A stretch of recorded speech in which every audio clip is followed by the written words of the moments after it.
Usually when we think about a major cyber attack, there's this persistent Hollywood expectation of how it goes down, right? Oh, absolutely. Lots of neon green code raining down a screen. Yeah, exactly. You picture this team of threat actors aggressively brute forcing their way through firewalls, setting off alarms, basically blowing the digital vault doors wide open. It's loud and, well, it's obvious. Right, which, I mean, that couldn't be further from the reality of modern software supply chains. Yeah, The threat landscape you and I are navigating today it's terrifyingly quiet. it really is. The most devastating breaches aren't happening because someone deployed some, digital battering ram. They're happening because someone walked right through the front door using a borrowed, perfectly valid key. hmm And that brings us to the mission of today's deep dive. We've got a stack of fresh threat intelligence breakdowns, cybersecurity reports, and incident logs detailing a catastrophic breach at GitHub. A really massive one. Yeah, and if you think about your own stack right now, the stakes here are almost hard to overstate. GitHub is where, like 180 million developers and 90% of the Fortune 100 manage their code. Yeah, it's the underlying foundation for the modern internet. Exactly. And that's why this specific incident has the entire security community on high alert.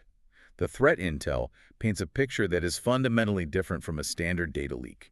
Right, because we aren't talking about a compromised user account where someone got phished for their login. No, not at all. The attackers successfully breached GitHub's internal repositories. They compromised the core infrastructure. And the focus of our deep dive today isn't just about what they walked away with, but the highly automated, almost biological way they managed to pull it off. Okay, let's unpack this. We have a threat actor group known as TeamPCP, right? Correct. They jump onto a cybercrime forum and list GitHub's internal source code for sale. We are talking about roughly 3,800 internal repositories, which allegedly includes the source code for GitHub Copilot. Which is wild. It's completely bonkers, and they put a price tag on it of a mere $50,000. Which is surprisingly low for the crown jewels of the world's largest development platform. I mean, 50 grand. Right. But the price tag almost feels secondary when you look at the vector they used to get inside. Right, because to help visualize how they bypass GitHub's perimeter, imagine you want to rob a highly secure facility like Fort Knox. You don't bring explosives. That would make too much noise. Exactly. Yeah. Instead, you figure out where the guards take their break, and you swap out their fancy coffee maker with a slightly tampered one. Mm-hmm. The guard plugs it in, and while it brews the coffee, it quietly clones the guard's RFID badge.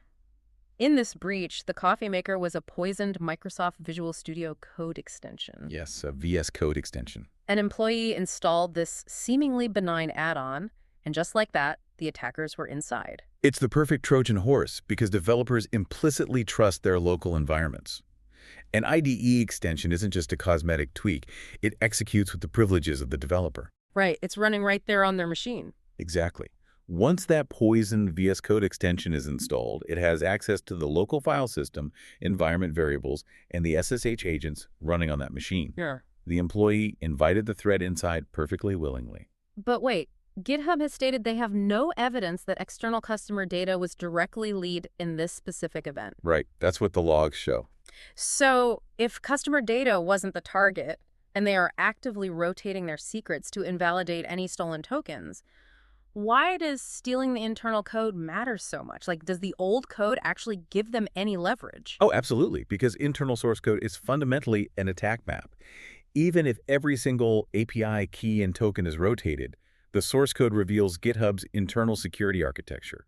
Oh, I see. Yeah, it shows threat actors exactly how GitHub's intrusion detection systems operate, how their telemetry is structured, and crucially, where the blind spots are. It's the unredacted blueprint. You know where the cameras are pointed, and you know which hallways don't have motion sensors. Precisely. And there's also the window of exposure, right? Yeah. Even if an organization aggressively rotates secrets post-breach, the time between the initial exfiltration and that rotation is all an advanced actor needs to establish persistent secondary footholds. Wow. Which makes TeamPCP's public posture on this incredibly brazen. If you look at their X account, the handle they use is exploitsturtle2. They are actively taunting the incident response. Yeah, they were very loud about it. They posted, quote, "GitHub knew for hours they delayed telling you. What an amazing run. It's been an honor to play around with the cats. Unbelievable. And they explicitly state they aren't looking to extort GitHub, claiming this is not a ransom. They just want one buyer for 50 grand, and if they don't get it, they've threatened to leak all 3,800 repos for free, stating their retirement is soon. They are essentially running a dual-purpose campaign here. They are trying to erode public trust in GitHub's transparency while using this high-profile breach as a billboard to advertise their capabilities to the cybercrime underworld. But looking at this logically, you don't just wake up one day, form a group, and instantly compromise the biggest code repository on Earth. It requires a massive amount of prerequisite infrastructure and access. It does. It really does. Yeah. And the threat intelligence from Google, who tracks this group under the designation UNC 6780, by the way, shows that TeamPCP has been on an absolute tear recently. Yeah. The GitHub breach wasn't an isolated lightning strike. It was the result of a massive, interconnected supply chain campaign. The list of victims in these reports is just wild. We're talking about Trivy, the open source security scanner. Right. By compromising Trivy, the reports note they caused a downstream effect that hit over 1,000 organizations, including Cisco. They compromised Checkmarx, LiteLLM, TanStack, Grafana Labs, Mistral AI. They even infected 2 employee devices over at OpenAI. And every single one of those breaches feeds the next. It's a compounding advantage. Yeah. But hold on, if they are hitting all of these massive targets across so many different verticals, they must be automating this, right? There's no way TeamPCP is just a warehouse full of hackers manually poking at infrastructure day and night to pull this off at this speed. Oh, they absolutely aren't doing it manually. They built a highly specialized engine for this. According to the threat intel, the mechanism driving this entire campaign is a self-replicating malware worm they engineered. A worm. Yes, which they've named Mini Shai-Hulud. Like the sandworm from Dune. Exactly like that. And much like the sandworm, once it's moving beneath the surface, it's incredibly difficult to stop. The automation loop here is what makes it so devastating. First, a developer pulls down a poisoned package. Okay. The moment it executes, the worm immediately starts scraping the local environment for CI/CD tokens. So it's looking through environment variables, local configuration files, anywhere a developer might have cached a GitHub token or an NPM token to interact with their deployment pipelines. Yes. But it doesn't just exfiltrate those tokens back to a command server for the attackers to use later. That would be too slow. Wait, what does it do? Mini Shai-Hulud is programmed to use those tokens immediately, right from the victim's machine, to authenticate against the package registries. It then automatically publishes poisoned versions of every single package that specific developer has maintainer rights to. Oh, wow. So if a developer maintains 15 widely used open source libraries, the worm infects all 15 of them instantly. The threat actors never even have to touch a keyboard. Exactly. And then the CI/CD pipelines of thousands of other organizations pull down those 15 newly updated poisoned libraries during their next automated build. Jeez. The worm executes inside those new environments, finds new tokens, and the cycle repeats itself. The reports highlight that 633 NPM packages were infected in a single day using this method. The scale is it's exponential. It completely bypasses the traditional concept of perimeter defense because you aren't being attacked by a suspicious IP address. You are being compromised by the very software libraries your own CI/CD pipeline is instructed to fetch and build. It shifts the entire paradigm. The attacker doesn't need to breach your cloud infrastructure directly if they just poison the well upstream and let your own developers carry the payload inside. Understanding the macroscopic scale is one thing, but if we want to truly grasp how dangerous this is, we need to look at the mechanics of the worm itself. The sources highlight a specific case study that I think illustrates this perfectly, the compromise of the Durable Task package. That's a highly instructive example. Durable Task is Microsoft's official Python client for their workflow execution framework. Which means it gets heavy rotation. We are looking at roughly 417,000 downloads a month, and the Intel identified 3 specific malicious versions pushed by TeamPCP versions 1.4.1, 1.4.2, and 1.4.3. Right. And the initial compromise follows the Mini Shai-Hulud playbook perfectly. They compromised an account, scraped the PyPI publishing tokens, and pushed those 3 versions directly to the registry. Here's where it gets really interesting. What stands out to me about the Durable Task payload is how they handle the execution. When you import a Python package, Python automatically executes the init.py file to initialize the module, right? Right, it's standard behavior. So the developers don't even have to call a specific function. The exact millisecond they type import durable task and run their script, The malicious code executes transparently in the background. No compiler warnings, no terminal So it's errors. a completely silent execution. Hmm. And the code sitting in that initialization file isn't even the main malware. It's just a dropper. Oh, really? Yeah. Yeah. Its only function is to reach out to an external domain, check.get-service.com, and pull down the second stage payload, which is named rope.pyz. And rope.pyz is a highly specialized Linux-only info stealer. It's only, what, a 28 kilobyte script, but it is surgically targeted at cloud-native development environments. It's completely ignoring standard user data like photos or documents. It knows its audience. It goes straight for the enterprise keys. The target list is exhaustive. It scrapes for AWS credentials in the .is directory. It looks for Kubernetes configurations. It targets HashiCorp vault secrets. It attempts to dump 1Password and Bitwarden vaults.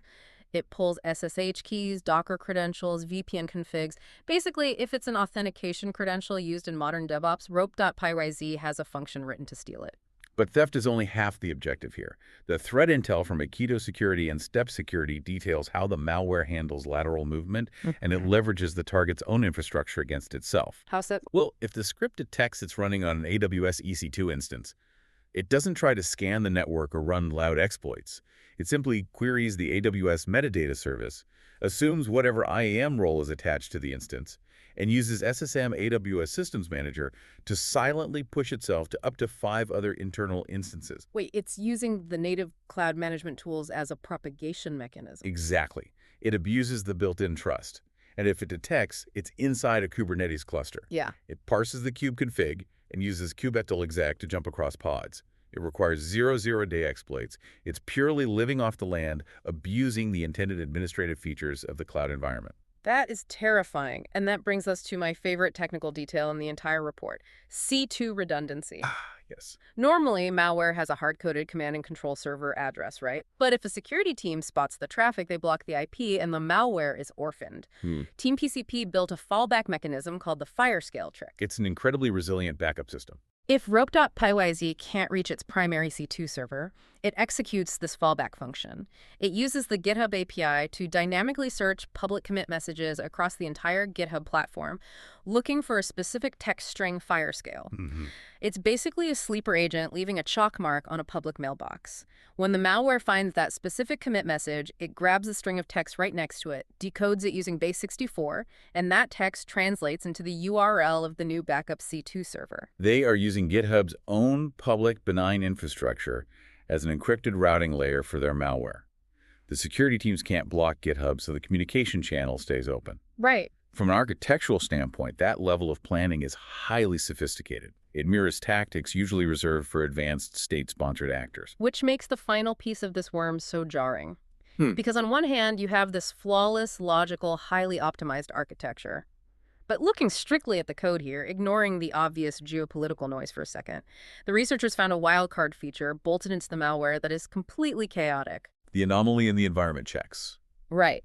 And before we get into this, we have to state up front to you listening, we are just conveying the technical realities found in the threat intel here.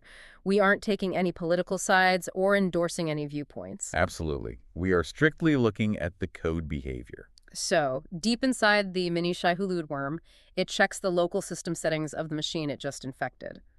If it detects that the operating system locale is set to either Iranian or Israeli regional settings, it initiates a completely separate routine. A very destructive one. It rolls a digital dice, giving it a 1 in 6 chance to play a hidden audio file and immediately execute ARM-FERRF. Which wipes the entire file system. It destroys the OS, the mounted volumes, the backups if they're attached, just instant catastrophic data loss. And if we look at TeamPCP's stated motives, this makes zero sense, right? Not at all. They are selling the GitHub data for $50,000. They claim it's not a ransom. They just want to fund their retirement. They present themselves entirely as a financially motivated cybercrime syndicate. This raises an important question about their true motives. Because yet, they intentionally engineered a destructive, randomized roulette wheel into their info stealer, specifically tied to 2 highly volatile geopolitical regions. Yeah. If your goal is to harvest valuable AWS keys and CICD tokens to sell on a forum, destroying the host machine before you can fully exfiltrate that data is entirely counterproductive, A wiped drive doesn't generate revenue. No, it doesn't. It's basically an ideological sabotage tool duct taped to a financial info stealer. Exactly. And it perfectly illustrates the blurred lines of modern threat actors. We are no longer dealing with clean categories where Group A is purely financial and Group B is purely state-sponsored sabotage. Right. You have syndicates utilizing tools that serve dual conflicting purposes. Or perhaps we are looking at a fractured group composed of different developers with individual chaotic motives merged into a single codebase. It makes predicting their behavior or accurately attributing their long-term goals incredibly difficult. So, what does this all mean? As we synthesize everything we've pulled from these reports today, the VS Code extensions, the automated token harvesting, the silent Python execution, the SSM lateral movement, what are the ultimate takeaways for you listening or for your IT teams dealing with this reality? First, you have to treat your IDE extensions and local developer tools with the same level of scrutiny you apply to your production servers. They are highly privileged software, and they are now prime targets. Mm-hmm. Second, the CI/CD pipeline is the most critical attack surface you own.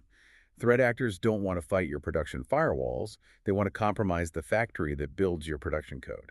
If an attacker gets a token with publish rights, the blast radius is exponential. And no platform is immune. If the underlying architecture of GitHub can be compromised through an internal supply chain vector, every organization needs to operate under the assumption of breach. Which means auditing your dependencies immediately. If your environment relies on TanStack, LiteLLM, Trivy, or the Microsoft Durable Task Python client, you need to verify you are running clean versions. Yeah, go check those right now. And if you had exposure to the compromised versions, you cannot just update the package. You have to assume every credential on that machine and any cloud infrastructure that machine had access to via SSM or Kubernetes is compromised. You have to rotate everything. It's a massive undertaking, but looking at how silently this worm operates, it's the only way to be sure. But as we close out, there's one more provocative thought that this entire campaign brings up. We've seen how effectively Mini Shai-Hulud automated the discovery of tokens and the publishing of 600 infected packages in a single day. The sheer speed of the automation is staggering. Right. It's currently relying on static payloads like rope.pyz. But what happens to the software supply chain when threat actors inevitably pair this level of automated distribution with generative AI? That's a scary thought. If a worm can hit a CI/CD pipeline and dynamically rewrite its own malware payload on the fly, changing its signature, its execution methods, and its obfuscation every single time it jumps to a new server, how do you ever write a detection rule fast enough to catch it? You don't. If the payload is entirely unique for every single infection, traditional signature-based detection becomes completely obsolete. We are looking at a future where the malware adapts faster than the security community can share the threat intel. So keep your code clean, check your dependencies, and we'll catch you on the next deep dive.